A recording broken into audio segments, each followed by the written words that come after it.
Hey guys, welcome to Choppa History today on Thursday. Thank you guys all for tuning in. We are really excited. I'm especially excited for today's show because we have somebody from the Bagger Racing League, the builder as well as the rider. But a couple of things I want to get to first. Thank you to Indian Motorcycles, Law Tigers, and Badlands for supporting Choppa History. Badlands, which is also NAMS and Electric Lighting, is also a huge supporter of the Bagger Racing League, and that's how this episode kind of came about. Is Jeff from NAMS hooked GP and I up with Pete Nowaskey and his rider, better known as Pistol Pete. Yeah, his rider, Hawk. So we are going to get to interview them today, but I just wanted to make sure I give a shout out to our sponsors. Like I said, Indian Motorcycles, Law Tigers, and Badlands. And also, don't forget, if any of you guys want to get Christmas presents last minute, go over to Hot Leathers and you can get our Perowitz apparel over there. They have sweatshirts, t-shirts, as well as some other stuff. They have women's shirts. So go over to hotleathers.com if you're looking for any of our apparel for a Christmas gift. And I forget what else Instagram. Don't forget to follow us on Instagram, Perowitz_CycleFab.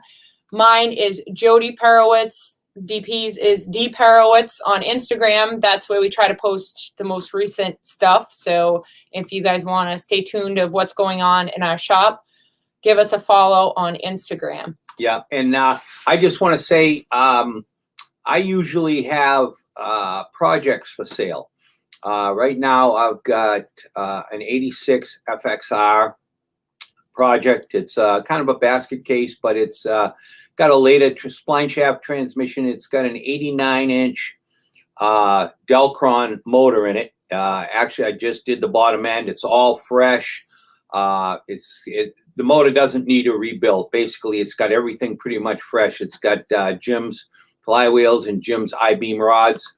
So if somebody's looking for a cool FXR project, give us a call. I also have a Dyna project with a big motor. So if you're interested, give us a call. All right, so let's get to this. Let's get to this show. All right, so I'm going to bring on Hawk. Hey, Hawk. All right, and I'm going to bring on Pete. Hold on. Hold that thought. Okay. Hey, Pete. I guess me and DP are going to have to kind of squish to get in the same view. Okay, yeah. You guys are hogging up the screen here. How y'all doing? Yeah. Good, Pete. How about you? Good. We're out here braving the California weather. Yeah, what's the weather like there? About 48 degrees. Being from Wisconsin, I expected a little better than that. Can you hear me? No kidding. So Pete, tell us about the bike that you built. So let me get out of the wind here, guys. So yeah, we built a 2020 Road Glide for the Bagger GP class. Hawk's riding it, doing real good with it. What does it have for horsepower? I'm sorry, there's stuff going on behind me. Yeah, so we're not really talking about what the actual horsepower numbers are, but around 200. Okay, give us an idea what the motor is. What's the drive? It's a custom-built 107 cubic inch engine of my design with a Trask Performance turbo system on it, custom-built 4-hour bike. Yeah, I mean it's built from the crank pin to the valves. So it handles a lot of boost, makes a lot of power for a small engine, and gives us a bit of an advantage over the field here. So, hey, could you tell us like approximately how much boost this thing makes? It'll handle up to 18 pounds of boost. Oh, okay. That's a good amount. Yeah. Yeah. When we were racing, so we can vary that boost based on obviously the power we want to make for the track we're at. Right. Yeah, because I would assume you don't want too much boost if you don't need it. Right. Well, that'll be up to Hawk to decide. Okay. Is there a limit to the size of the motor? Yes. So if it's forced induction, it's limited to 107 cubic inch. Okay. If it's naturally aspirated, 131 cubic inch. 131, huh? Yes. That doesn't seem very big for being naturally aspirated. Well, the 131s make, depending on who builds them, 150, 160 plus power if horsepower if you do it right. So that gets you around the track, I guess. Yeah. So we're the turbo guys, though, so we have to do forced induction. I mean, it's kind of our MO. Yeah. Now, how many bikes in the race? In the bagger GP class, I think there's 8 of us. Overall, I want to say there's 40 some, but I haven't seen the actual numbers, I guess. Now, how many approximately are turboed versus naturally aspirated? 2 turbos. That's it? Huh? What about superchargers? Is there any superchargers there? Nope. Wow, no supercharger, huh? Just Nick Trask and I running the turbos. That's the only forced induction that is out here that I'm aware of, unless somebody shows up with something. Wow. Wow. Good for you guys. So Hawk, this is your first time racing in the Bagger League. Are you excited? Like, I am. Can't wait to get super pumped. This is something completely different than I've ever done. These baggers are just different. It's the best way to put it, but extremely fun. Sorry, it's super noisy. I haven't raced in 11 years, so it's all like a learning curve for me, and it's really fun. And with Pete and the guys, they handle their part so well with the mechanics of the motorcycle period, which for me as a rider is really cool. It's confident building because I haven't always had that, so I don't have to worry much about like, is this tight, is that done, is that. It's like these guys are dialed and they're learning the racing part of things. They've never done the racing thing, so we can learn together. It's really cool. Yeah, that is cool. Are you like thinking that this, you can apply previous racing to this? It's just a different motorcycle. Yeah, racing's racing. Yeah. It comes down to it, whether it's dirt track, motocross, road racing. So, this is my thing, the road racing. That's the most time I have of any sort of racing. And so, it's like, it comes back to it, spinning a few laps. It's more like, I feel like mentally getting my brain up to speed again. The first time I threw a leg over the bike, it's been so many years. And then once that comes back, then it's sort of just like finding my way around that motorcycle, which by the end of our test at Barber, I'd say I felt comfortable enough to be able to ride like I like to ride, which is pretty animated. I like to move a lot. I like to slide the bike a lot. I like to, sort of be all over the bike and getting wild. And I was sort of getting that point to be able to be comfortable doing so. So by tomorrow night, you should be good.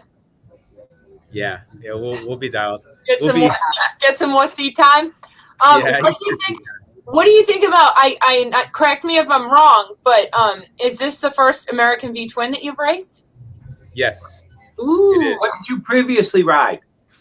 I'd say almost every manufacturer. When it started out on the 2-stroke 125 thing, it was Honda, and up into the 600s and super bikes, I went from Suzuki and Ducati, which was of the motorcycles I've ridden. Ducati was my favorite. Aprilia. Every single motorcycle, Japanese wise, aside from Cowie, I've never raced a Cowie. So I'm really stoked. Indian and Harley, man, this is like the ultimate American made in battle. I just think it's so neat. I'm excited to be able to be on American made anything. So it must be a big difference in the amount of torque. So different. Previously bikes, huh? Yeah, this is just a completely different animal in general, honestly. The closest thing I could compare it to is I just recently did my first hooligan race, which is an Indian Scout. Oh, cool.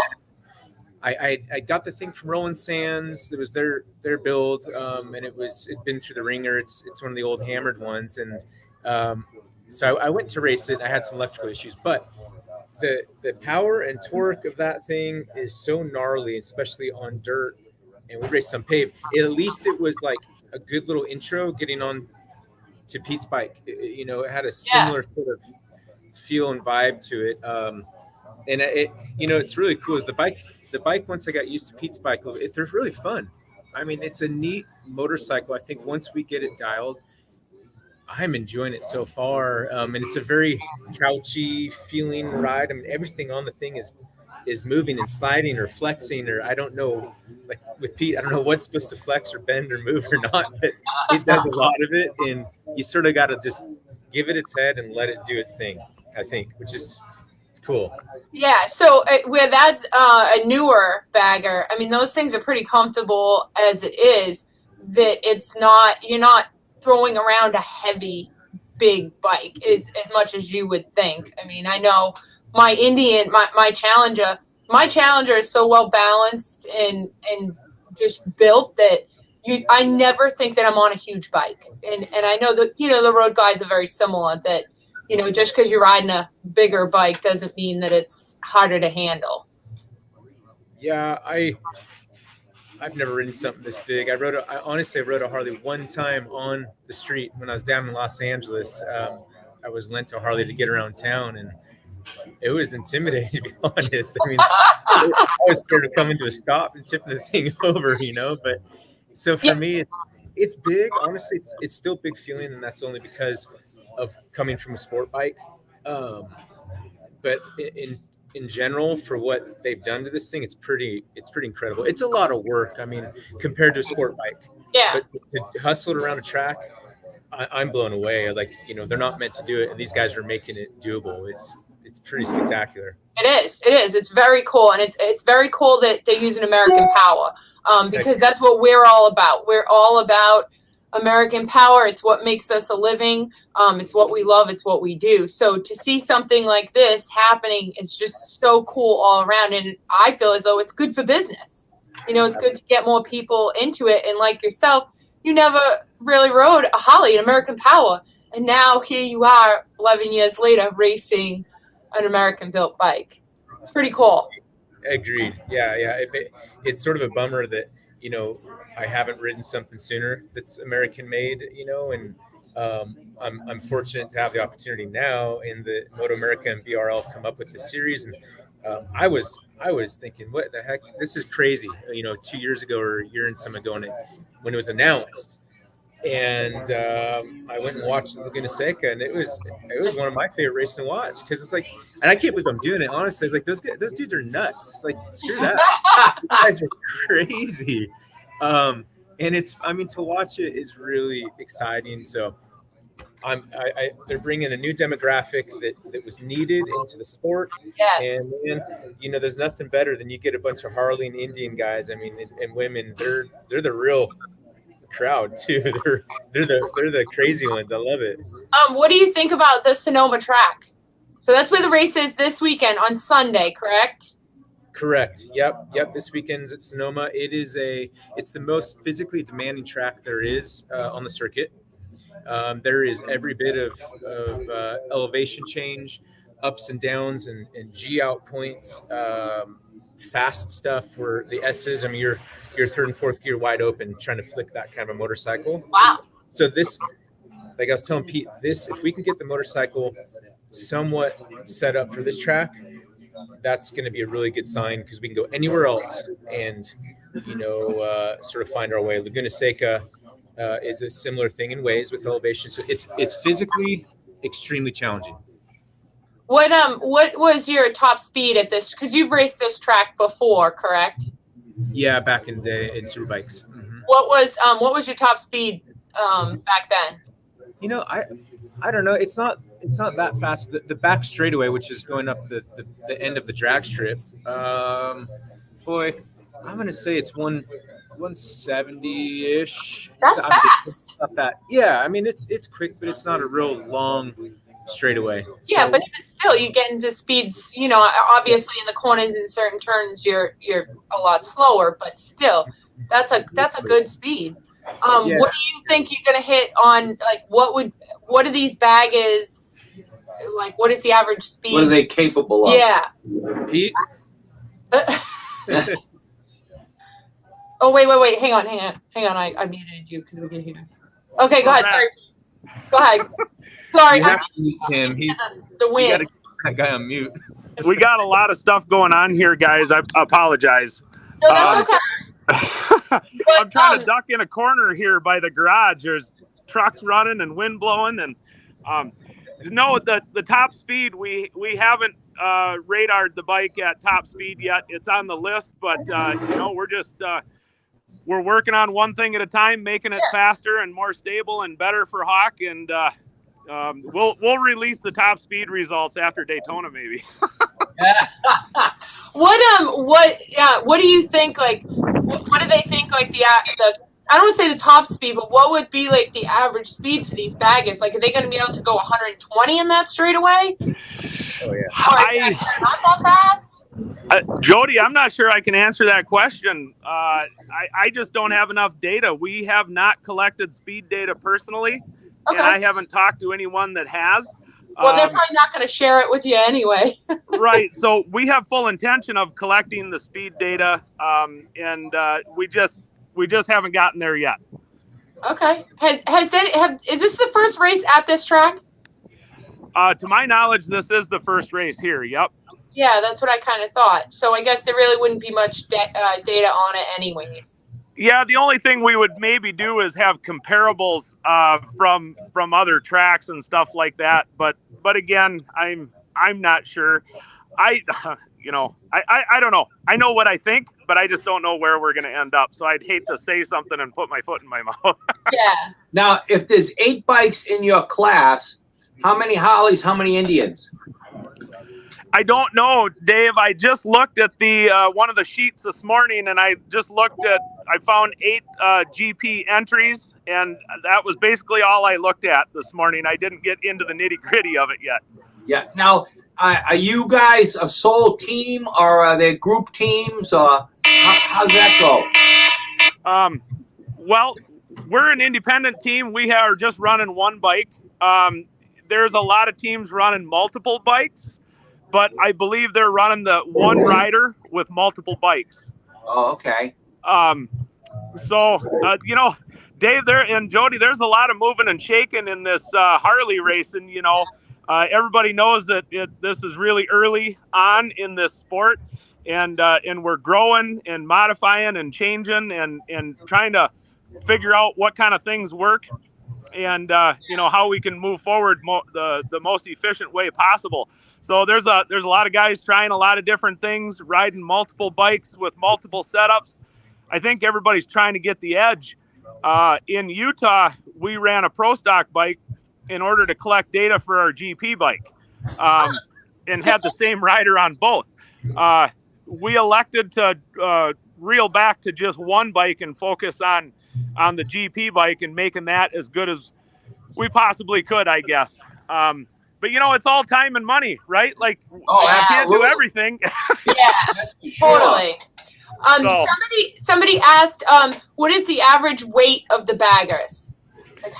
Well, I will tell you this. We haven't found out how light we can make them yet. But I don't know about an average. I would say guys are getting them down around the 600 mark.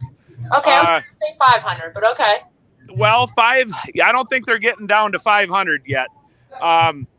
There's just too much going on these things. But we're getting there. It's one part at a time, right? Make this out of billet, make that out of carbon, make this out of something else, or trim the fat here and remove that piece. And we just keep chiseling away at it and trying to make it better.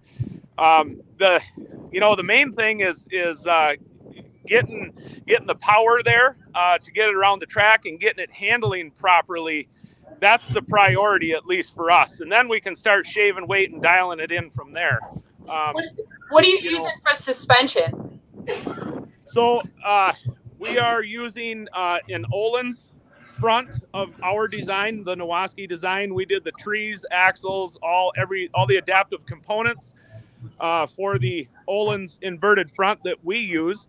And then I am working on a line of suspension products, Nowaskey suspension products. So I'm not going to talk a lot about that because we have some prototype or test type suspension on the rear of our race bike. Okay. And some announcements along that line will be coming pretty soon, I hope. What about brakes and rotors? So we use Galper rotors and Brembo calipers on our bike. I guess some more things, we use Hoffman carbon fiber body parts. We use a lot of Trask components. Everybody probably knows that we use a lot of Trask stuff, I guess. So we have subframe and swing arm and different things like that. Yeah. And then, as far as the engine, a lot of S&S components. Dark Horse Crankworks is the foundation, our crankshaft of our engine there. Rick Ward does some stuff for us. So it's a combination of what I think the best people in the industry have to offer. Yeah. And we have compiled that. We're known for performance, for forced induction, for our performance Harleys. And, we've adapted all the things we've learned over the last 20 years and applied it to this bagger racing, to kind of go out and prove or show, the world what we do. So this is just a great opportunity for us to just keep getting better, keep learning more, and just keep getting better and faster. Yeah. Now, Pete, where's your shop? So I'm located in Menominee, Wisconsin. So I'm in the northwest part of Wisconsin. I think it's snowing there a lot right now. Oh, really? So you can't be complaining about 48 degrees then. No, and I got a little secret for you. When we're done here in California, I'm flying to the Florida Keys for a family Christmas. So. Oh, good. Good for you. Yeah. Good I for won't you. be back in that frozen snow for like 3 weeks, and that's fine with me. Now, Hawk, where do you live? I'm up in Northern California. I'm in Cottonwood, which is about 3.5 hours north of San Francisco.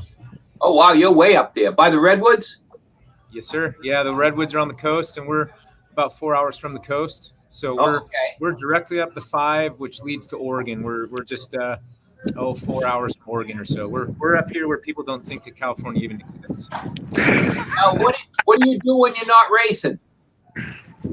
So Pretty much what you've been doing for the last 11 years. yeah, geez. Oh man, a bit of everything. I was a firefighter for the state for Cal Fire and EMT, and then I was ranching. I was running several different ranches, cattle ranches, and farming, grown hay.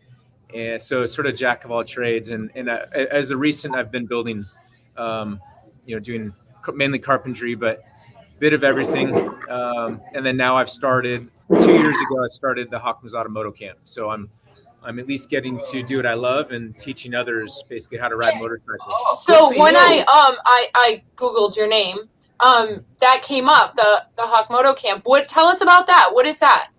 So Give it a plug. it's something that I want to be able to give. It started really at the local level. We've got an 8-year-old boy, and he rides, and it's something that a lot of parents would say, hey, how do we get our kid into riding? Because it's not like a ball sport. It's really challenging. If you didn't grow up doing it, these parents are like, what do we get for gear? What bike do we get? So that's how it really started, and I've always wanted to do it. So I really put pen to paper and put this thing together. And so now it is a legit camp. We've got bikes to rent, gear to rent, and you show up from ages 3 up till I'm not gonna say oldest, but the oldest I've had was a woman who was turning 70 and who took my camp for the first time. She was actually really cool. She was in San Francisco at Dykes on Bikes, and she rode on the back. She's like, I'm done. I'm never getting on the back. I want to ride myself next year in San Francisco. So she came and took the camp. So we teach primarily on the dirt in a very, very controlled, safe atmosphere.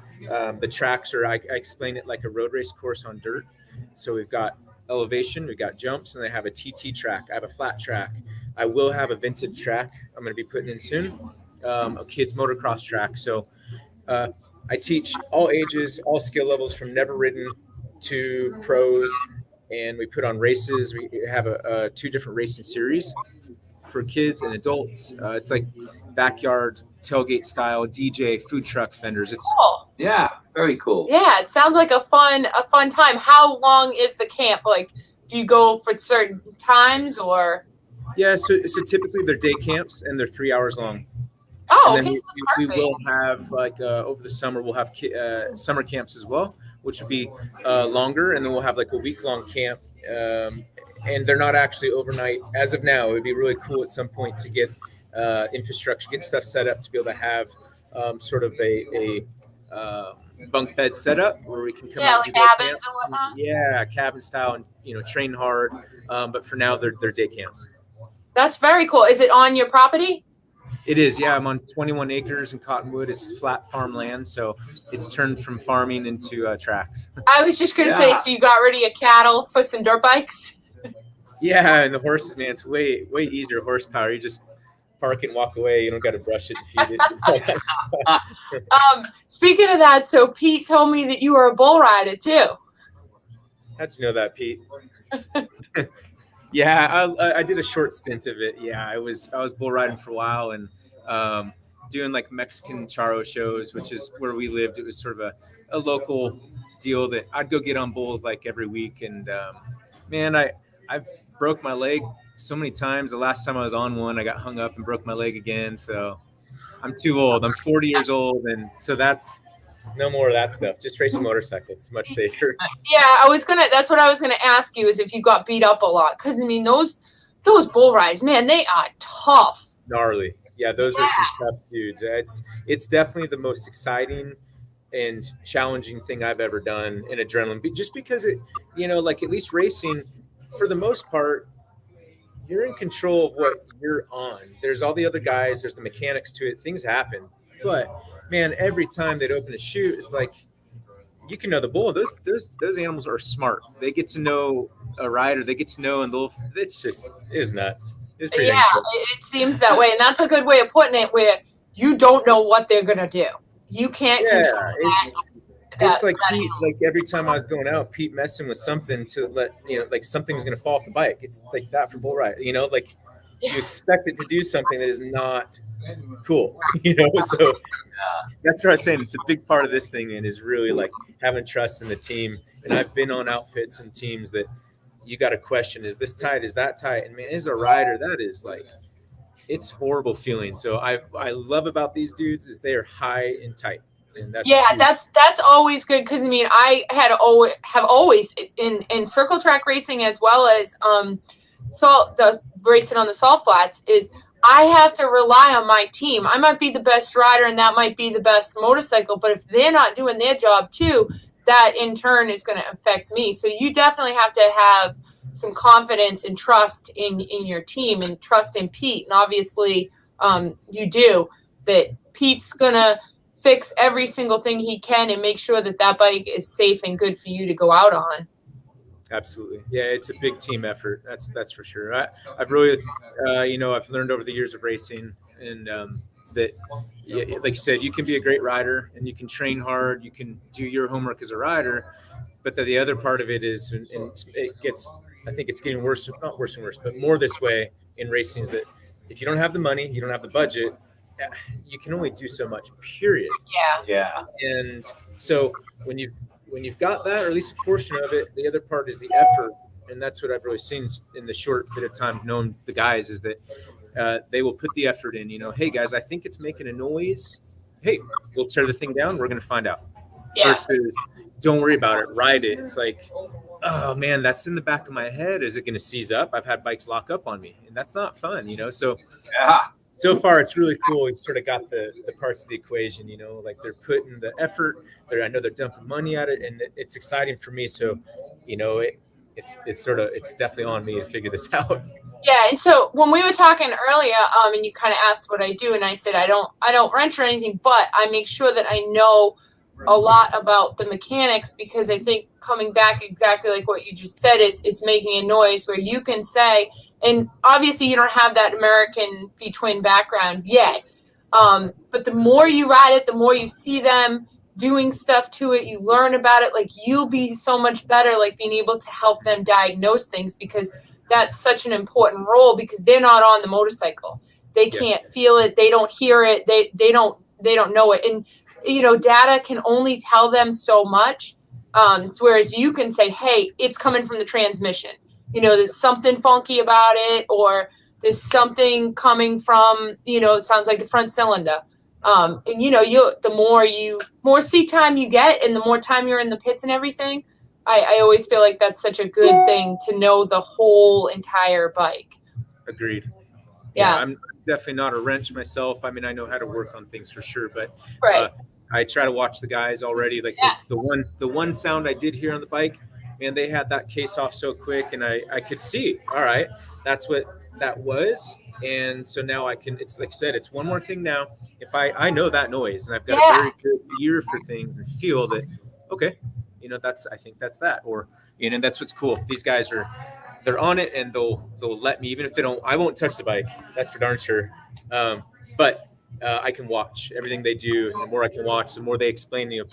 Pete has his own language. Those guys are a different level. I don't understand what they're talking about, but at least if he says it and I can watch it, the more communication rider to crew, the better, And I always tell, like I told Pete, man, any crew, be it engineers, suspension guys, data guys, that can go ride or do a track day or they race, that feedback from rider to crew is that much more meshed, because I can say, hey, I'm feeling a chatter, I'm feeling a this or that, and then the crew can say, oh, I understand that feeling, So we're gonna get Pete on track here pretty soon.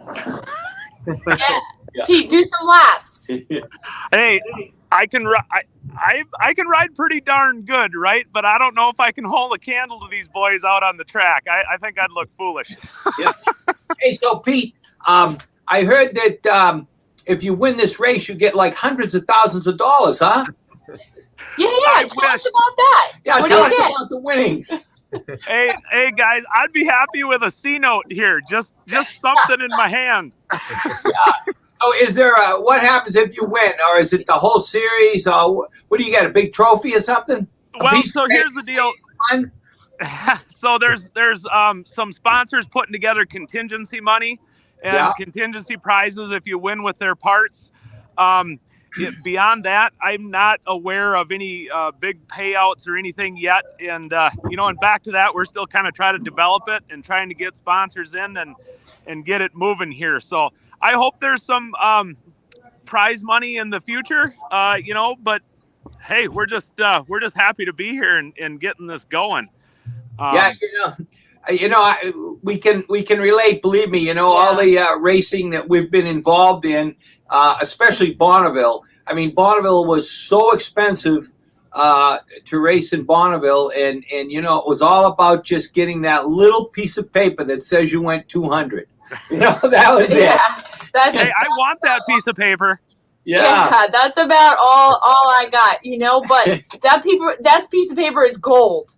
That is something that you strive to achieve. And people always say too, they're like, oh, did you win money? Did you win a trophy? No, you legit, and a coin. If there's I think 100-mile-an-hour coin, 125, 150 going up. So you get a coin. But the 200-mile-an-hour coin is a very coveted piece. What was that on? So I actually ran Bonneville this year with Buell Brothers Racing. Oh, with the cool Ashley and Drew? Cool guy. Yeah, right. People. So they put me on their experience bike this year because they wanted to get me hooked on that, as if I needed more expensive hobbies. And I went out there, and I think I did 130 some miles an hour. I got my 125-mile-an-hour coin. I'm not a rookie anymore. And that's cool. I don't know if I've really told Hawk, but my intention was to take his Hawk's race bike and take that thing out on the salt. And I want to get my 200-mile-an-hour coin. So we're going to gear it up and throw some boost in it. And I want to ride it out there and get my 200 coin. Yeah. So I rode, I have two bikes that we raced on the salt. So the first one was 100 cubic inch with a Pro Charger on it. And we went over 200 on that. And then my recent bike is a 120 with a turbo.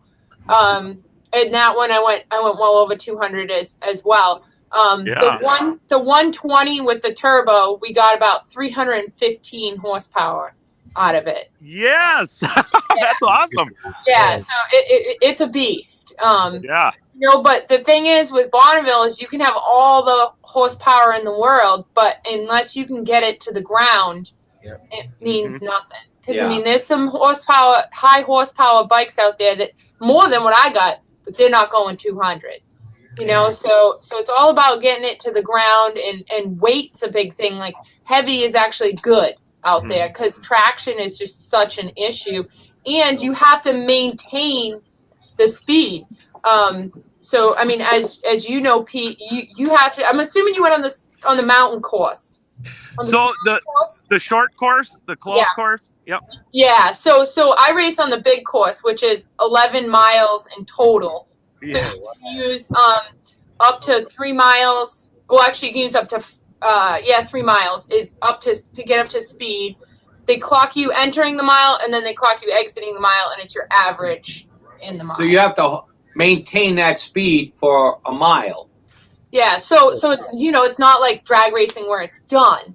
It's the bike has to hold up. The motor has to hold up for a good distance. Yeah. And Jody, I don't need to tell you, I learned something this year, and they say that you'll never understand it unless you go do it. And when you're out there absolutely going as fast as you can go. So I was doing like 131 miles an hour on a Buell, right? And people say, well, that's it. But it's the experience. It's being out there at maximum speed on the thing that you're riding, and you get in this little bubble in your zone, and it's just crazy. You have no reference of speed. There's no grass, no cars, no nothing, trees, and it's amazing. It's truly amazing to be out there at top speed doing whatever you can do. It's just until you do it, you can't put it into words. Yeah. Bonneville is truly a place that you can't really. There's no way you could tell somebody what it's really like until they were there. Yep. It's a magical place, and the old saying, "The stars have to be aligned." Well, that is nothing that could be more true. Everything between the bike, the rider, and the surface, the weather, everything has to be aligned to make it work. Yeah. It's just so many things that factor into your speed, more so than your motorcycle. It's just everything, has to work out there. And it's funny that you say like the bubble, and it's everybody kind of has their own bubble, and it's either you think you're going super fast or you think you're going super slow. Like in my bubble, it like gets quiet, and it's like around like 180 where it gets quiet, and you can't.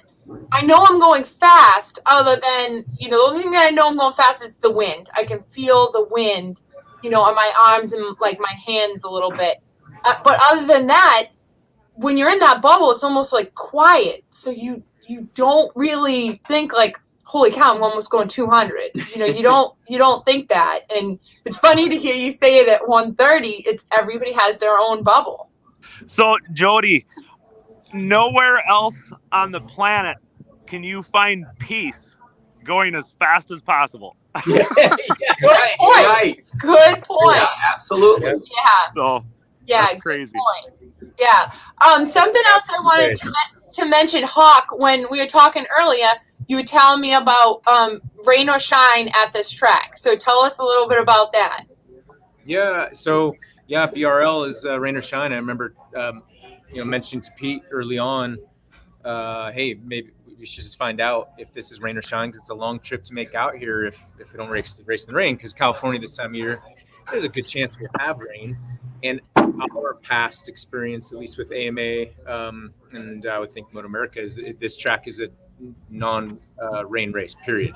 Just due to grip and the drag strip. You cross over the drag strip coming out of the last turn on the straightaway, which is it's crossing over it, and you run at an angle right along the wall, concrete walls.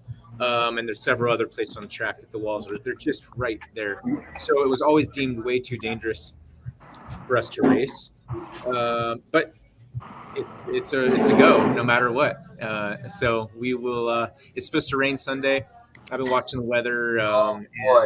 We'll just What do you guys running for tires? We have we have rain tires in the trailer. We're ready to go as far as that goes. And for the record, we have logged more rain laps than any other team in the league. We have 57 practice laps in Illinois with Hawk on our bike. We know how to run in the rain. Wow. No kidding. Yeah. Hawk, is there any other spots on the track where you would be, I mean, obviously you're going to be cautious if it's in the rain, but that you're not concerned about, but that you would be extra cautious besides going when you go over the drag strip where there's obviously oils and stuff, you know, and then the rain brings it all out. Is there any other spots that, you know, would make you a little leery? Yeah. You don't have to give up that information if you don't want to. You know? Don't tell them, Hawk. Don't tell them. You know what I mean, since I've been there, they repaved it. You know, I mean, it's been 11 years, so it has been repaved since I've been there. So, you know, maybe it's quite different now. I don't know. I mean, I know that the walls don't move; they're still there. There are certain parts of the track just due to off camber and just no matter what, good surface or not, you got to be dry. Even you got to be very heads up. I've got enough local experience there. I've been there enough that even that track, morning sessions in the cold, it is so slippery. You're sliding that thing everywhere. So, you know, you just take it as it comes, one lap at a time. I enjoy riding in the rain. I love riding in the rain. I used to be called Rain Man back in the race day. So, you know, we'll be out there. If it rains, we'll be out there, and you just you know, sort of find your bearings bit by bit. I don't want to throw it down the road. You got to finish the race to get results. So we'll be out. We'll run it. Now, when can you guys start practicing? We can run tomorrow. I have Hawk signed up for practice tomorrow. I'm here at the track right now getting ready. We mean business. We're out here to work, you know. So we'll be on track tomorrow all day, utilizing any and all practice they give us. Trying to get this thing dialed in with Hawk here. So yeah, we're, like I say, we're out here and we're the first team out here. Nowaskey is, Trask is on their way. Should be here in about an hour. So at least the two heavy turbo guys are getting ready. Will you guys get to practice on Saturday as well? We will have practice and qualifying on Saturday. The race is on Sunday. And then for the record, the Nowaskey trailer is going to load up and go to Laguna to practice on Monday after this. Oh, cool. With Hawk down at Laguna too. So again, we're working hard, and we're trying to improve, and you know, we're trying to be the best, I guess, if I can say that without jinxing us. Yeah. Now, you know, we know all about how hard it is to get sponsors and everything. So why don't you guys give your sponsors a shout out here while we are on? Hawk, you go first. Well, Hawk Mazzotta Moto Camp, of course. Yeah. Okay. So how can people, somebody Right, commented, post some info about the camp. So let me go. So while you plug it, I'm going to see if I can find it. And thank you. And Yeah, we've got a website, and it's continually being updated, but hawkmazzottaMotoCamp.com. Most all your information you need is there. And social media, we got Instagram and Facebook, the Hawk Mazzotta Moto Camp. And then I'm pretty old school, really. If you know, all the information is on there, phone numbers, and call me. I'm all about just picking up a phone and talking if there's any questions, texts.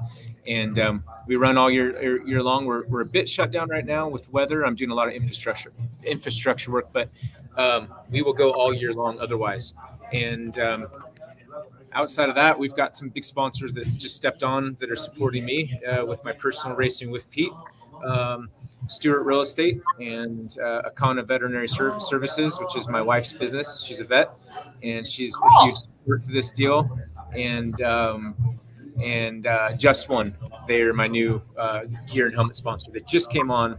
Actually, the helmets should be delivered to the track. So, very cool. that's awesome. So they give made you leathers and stuff too? The leathers are different. They're a sponsor of all my dirt gear for the camp.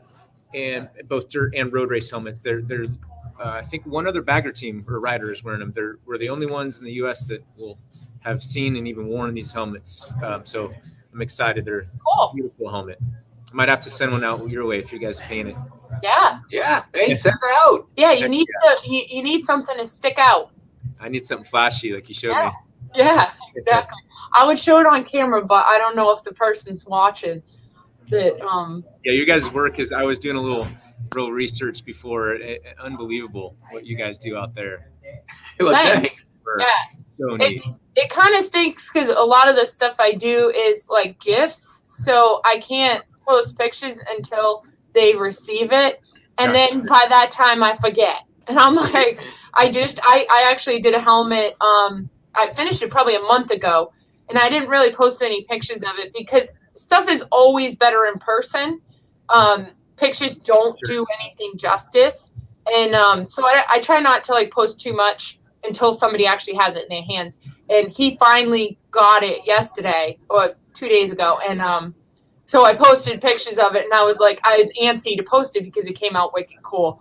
But Right on. yeah, it's I would show everybody, but they'll have to wait. They'll have to follow me on Instagram and see it later. Now, if somebody was going to come to your camp and fly in, where would they fly into? So we do have a small airport in Reading, which is just 15 minutes from where the ranch is.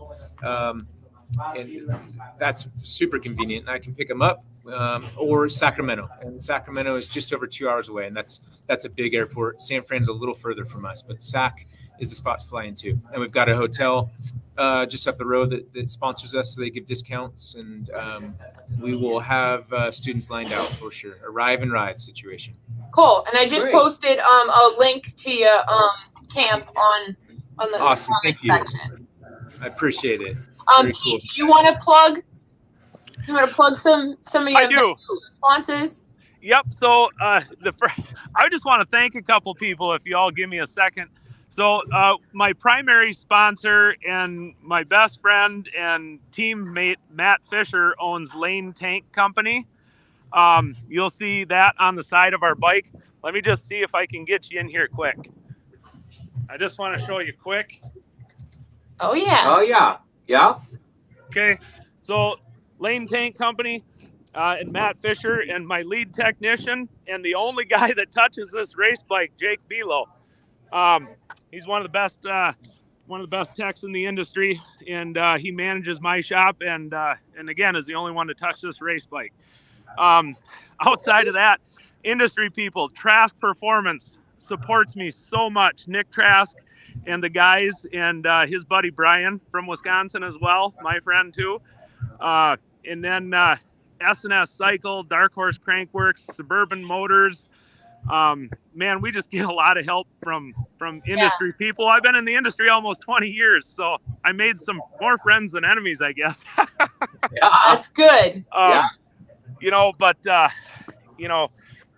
I don't know. I'd be here all day listing the people off, but yeah, man, that we get a lot of help from a lot of people, and I couldn't do it alone. So it's a combination of Matt and Jake and Hawk and all the rest of the crew at my shop and just all my friends and family and everybody that supports us. This is a lot of work. I mean, we're on the road and running and spending money, and Jiminy Christmas, man, it's a lot to compete at this level, I got to tell you. Oh, yeah. No Hey, doubt. listen, we can relate, believe me.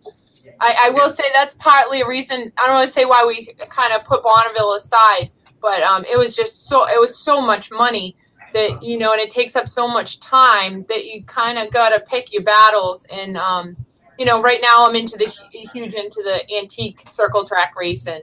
So that's kind of, our thing is antique bikes. So we know how much it takes, and we give you guys props for, doing it, because we know, that piece of paper or that plastic trophy is not paying the bills. Right. It's funny what we prioritize, right? Absolutely. It was a matter when we were land speed racing, it would eat up my whole summers. The whole summer was testing, working on the bike, testing, and then go to Sturgis and then come home, work some more, go to Bonneville. You know, it was so we can relate. You know, I mean, it's a lot of work, but there's a lot of self-satisfaction, as you know. You got that right. I'm telling you what, a suitcase of money doesn't make me sleep at night, but going and achieving and accomplishing something that was so difficult, you almost didn't think you could do it. Yeah. Now that is something to be proud of, and that helps me sleep at night. Yeah, just you guys being there, having a motorcycle, a rider, and being out there on the track, regardless of the result, is a huge accomplishment because there's only 8 other people doing it. Yeah, right. So that right there, win or lose, you know, we give you guys props for just doing it because that's obviously, like I said, 8 people.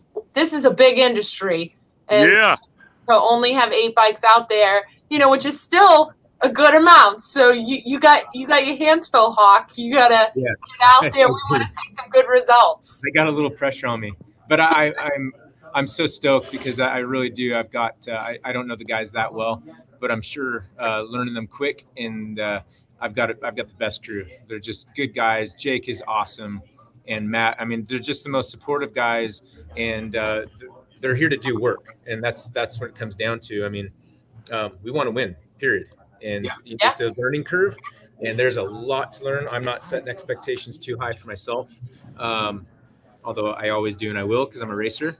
But, you know, we have a lot to learn together, and I'm just thankful, Pete, so much for the opportunity. It's really exciting at 40 years old to, you know, go out and try this again. And the bike is, I'm just excited. I'm really excited. And it's that thing, you know, like you're talking about Bonneville or any of these races, you show up and you get a trophy or you get a medal. It's that thing, though. It's like, I mean, we're here, Pete. This is big time. I mean, how many guys came up to Pete at Alabama? They're like, oh my God, this is insane. What is this? This is beautiful.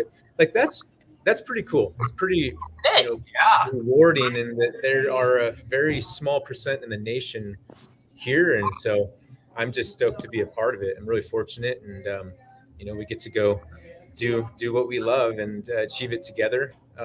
You know, just showing up and then leaving there, hopefully everything in one piece with hopefully a really good result. But no matter that result, it's that feeling that, you know, like I got this tattoo not long ago, Twist and Shout. And people are like, what is that? It's like what you were saying earlier. It's like the one thing I can put my helmet on and get on my bike, and nothing else in the world can exist for a little while.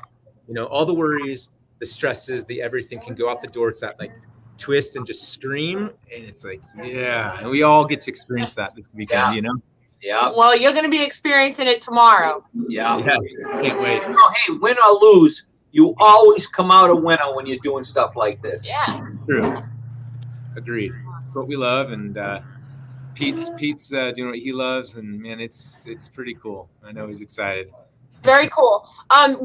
Can you guys plug where people can watch it? I know, is it online on Sunday? So Fight TV is where you're going to find this. I would encourage people to go to their social media and look at Bagger Racing League, and all the information will be there to get you to Fight TV to watch it. Okay. Hey, all of us guys in the industry are going to be hitting social media as much as we can to keep the world updated on what's going on here too. So, you know what? It helps if you like and follow all of us doing it. Believe it or not, that helps us a lot. Yeah, definitely. Get it out get a there. good audience. So, yes. Yeah.